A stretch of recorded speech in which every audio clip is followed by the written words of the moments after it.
இது மகிமை நேரம். மகிமை டிவி நேயர்களை அன்புடன் வாழ்த்துகிறேன். மகிமை நேர நிகழ்ச்சியின் வாயிலாக உங்களை சந்திப்பதிலே மிகுந்த மகிழ்ச்சி அடைகிறேன். நாம் தொடர்ந்து வேதத்தில் 7 அதிசயங்கள் என்ற தலைப்பின் கீழே தியானித்து வருகிறோம். அதிசயங்கள் என்றாலே நாம் நினைவுக்கு வருவது உலக அதிசயம். 7 அதிசயங்கள் நமக்கு தெரியும். தாஜ்மஹால், இன்னும் தொங்கு தோட்டம், 2ஆம் நேபுகாத்நேச்சர் தன்னுடைய மனைவிக்காக உருவாக்கப்பட்டதான் இந்த தொங்கு தோட்டம். அவன் தன்னுடைய பிறந்த வளர்ந்த இடத்தின் பசுமையை மறந்துவிடக்கூடாது, அதை குறித்த கவலை அவளுடைய மனைவிக்கு வந்ததினாலே அதை இங்கே கொண்டு வர வேண்டும் என்பதற்காக பாபிலோன் ராஜாவாகிய 2ஆம் நேபுகாத்நேச்சர் தன் மனைவிக்காக உருவாக்கப்பட்டது என்று சொல்லலாம் சொல்கிறாங்க. அதிசயங்கள், சீன பெருஞ்சுவர், இப்படிலாம் அநேக அதிசயங்கள் இருக்குது. இனி உருவாக்க முடியாத ஒன்றைத்தான் அதிசயம் என்று சொல்கிறோம். அதே போலதான் வேதத்திலும் அதிசயங்கள், அநேக அற்புதங்கள் நிறைய இருக்கிறது. ஆனால் அதிசயங்கள், அதிலும் சில அற்புதம் அதிசயமாக இருக்கிறது. இன்றைக்கும் ஒரு அதிசயம் என்னவென்றால், தானியேல் வாழ்க்கையிலே நடந்த அதிசயம். தானியேலை குறித்து நாம் பார்த்தோம் என்றால், தன்னை அடிமைப்படுத்தின அந்த இடத்திலும் கூட அவன் கர்த்தருக்காக வாழ்ந்தவன். அவன் அவனுடைய நண்பர்களோடு அவன் போகும்போது அந்த விருந்து, ராஜ விருந்தை அவன் துறக்கிறான். அதை சாப்பிடாமல் அவன் அது தீட்டுள்ளது என்று சொல்லி அறிந்து அதை ஒதுக்குகிறான். இன்னும் வரலாற்று ஆராய்ச்சியாளர்கள் என்ன சொல்றாங்கன்னா, அது ஒரு பன்றி இறைச்சி என்று சொல்கிறாங்க அங்கே கொடுக்கப்பட்டது. ஸோ அந்த மாதிரி தீட்டுள்ள காரியங்களெல்லாம் தன்னை விட்டு அகற்றுகிறான்.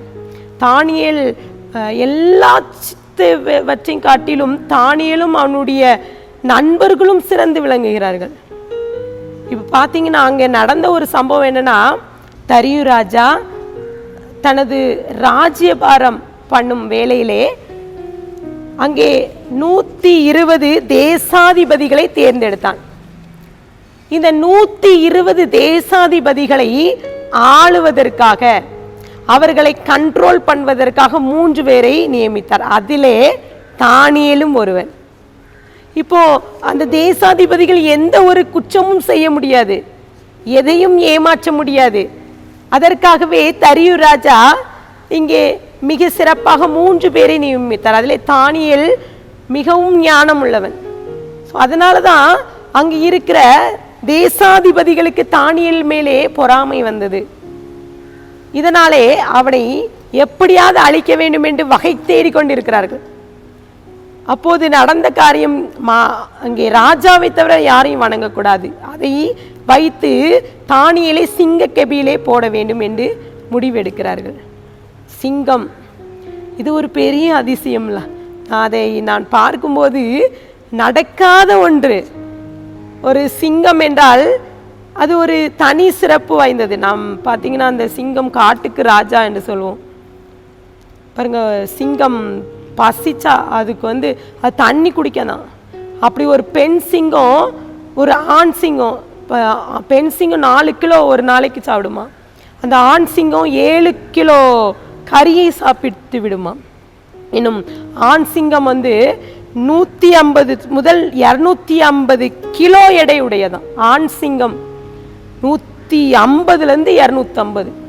அப்போ பெண் சிங்கம் 120 முதல் 150 வரைக்கும் எடை இருக்கிறது. இப்படி இந்த சிங்கங்களை குறித்து பார்த்தீங்கன்னா, நம்ம நிறைய இடங்க டிஸ்கவரி சேனலில் பார்த்தீங்கன்னா, ஒரு மனுஷன் சிங்கத்தை வளர்ப்பான், அது நண்பனை போல இருக்கும். ஆனால் தானியேல் அவனை அந்த சிங்க குகையிலே போடப்பட்டிருக்கிற அந்த சிங்கம் கொல்வதற்காக, தண்டனைக்காக வளர்க்கப்பட்ட சிங்கம். அப்போ எப்படி இருக்கும்? அது பசியோடு இருந்திருக்கான். எப்போது அங்கே தண்டனைக்கு எந்த மனிதர்கள் விழுவார்கள், அதை சாப்பிட வேண்டும் என்று காத்து கொண்டிருக்கும். நீங்கள் இன்னும் பார்த்தீங்கன்னா, சிங்கத்துக்கு மனுஷனை விட 6 மடங்கு பார்வை இருக்குமா. சிங்கத்தை குறித்து பார்த்தீங்கன்னா, சிங்கம் அது அதோட கர்ச்சிக்கிற சத்தம் 5 கிலோமீட்டர் வரைக்கும் அதோட சவுண்டு போகுமா. இன்னும் சிங்கம் 1 மணி நேரத்தில் 50 மைல் அளவுக்கு விரட்டி ஓடுகிற பவர் உண்டு. அப்படிப்பட்ட சிங்கத்து குகைக்குள்ளே தான் தானியேல் போடப்படுகிறார். அது என்ன பார்த்தீங்கன்னா, சிங்கம் ஜம்ப் பண்ணுமா பாருங்க, அது 36 அடி நீளம் வரை குதிக்கும்னு சொல்கிறாங்க. தப்பவே முடியாது. அந்த சிங்க குகையிலே அந்த தானியேல் போடப்பட்டிருக்கும் போது ஒருவேளை சொல்லியிருக்கலாம், அவன் வெளியே வரும்போது சொல்லியிருக்கலாம், அவன் சிங்கம் அவனை கொண்டு போடும்போது சிங்கம் தூங்கியிருக்குன்னு சொல்லலாம், இல்லைன்னா அதை எங்கேயோ மறைவாக ஒளிஞ்சிட்டான் அப்படின்லாம் கூட சொல்ல. அப்படி சொல்கிறதுக்கு வாய்ப்பே கிடையாது. சிங்கம் 6 மடங்கு மனிதனை விட அதனுடைய பார்வை இருக்குமா. ஆனால் தானியேல் விஷயத்தில் அங்கே தரியு ராஜா அன்னைக்கு தூங்கவே இல்லையா. அவன் புலம்பிக் கொண்டு இருக்கிறான். அங்கே கட்டளை பிறப்பிக்கப்பட்டிருக்கிறது, சிங்க குகையிலே தானியேலை போடணும். அவன் அதற்கு காரணம், அவன் 3 வேளை ஜெபிக்கிறான், வணங்குகிறான். இப்போது சிங்க குகையிலே இருக்கிற தானியேலுக்காக தரியு ராஜா முழுவதும் பிரயாசப்பட்டு அவன் ஃபுல்லாக அன்னைக்கு எந்த ஒரு காரியத்தையும் அவன் தன்னோடு சேர்த்து கொள்ளலை. அதிகாலையில் எழும்பி போய் சிங்க கெபியில் இருக்கிற தானியேலை பார்த்து ஓடி போய் அவன் கேட்குறான். அதற்கு முன்பதாகவே சொல்கிறான், அவர் தானியேலை பார்த்து தரியு ராஜா, உன் தேவன் உன்னை தப்புவிப்பார் என்று சொல்கிறார்.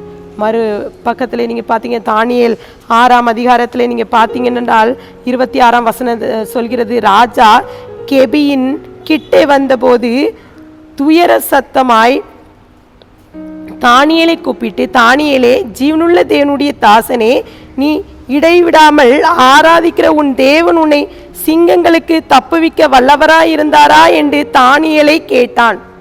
தானியேல் இருந்த அந்த கெபியிலே சிங்கங்கள் அவனை சேதப்படுத்தவில்லை. அதை ராஜாவோடு செல்கிறார். அங்கே தூதன் சிங்கங்களின் வாயை கட்டிவிட்டார் என்று சொல்கிறார். நான் உயிரோடு இருக்கிறேன் என்பதை அவன் சொல்லும்போது ராஜா மிகவும் சந்தோஷப்படுகிறார். ராஜா சொல்கிறார், தானியேலின் தேவன் தேவனே தேவன், அவரை அந்த தேவனை வணங்க வேண்டும் என்று சொல்லி அங்கே இருக்கிற சக ஜனங்களுக்கும் அறிவிக்கிறார். அது மட்டுமல்ல, சிங்கக்கெபியிலே போடப்பட்ட தானியேலுக்கு பதிலாக அந்த தானியேலை போடுவதற்காக அவர் பிரயாசப்பட்ட அத்தனை பேர் அவனுடைய மனைவியை கூட போடுறார்.